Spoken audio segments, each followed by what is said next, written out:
بص بقى، السؤال ده بيعتمد على التركيز مش الذكاء، التركيز. انت لو ركزت تعرف الاجابه. حلو، ابدا.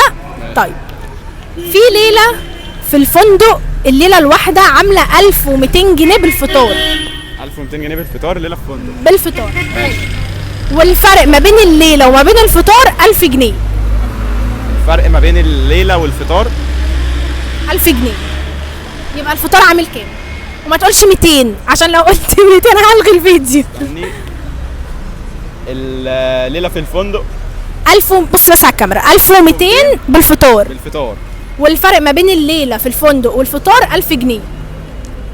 الفرق ما بين الليله في الفطار 1000 جنيه. الفرق ما بين الليله والفطار 1000 جنيه. يبقى الفطار عامل كام؟ يعني على الليله بتعدي وبعدها يجي وقت الفطار 1000 جنيه، صح؟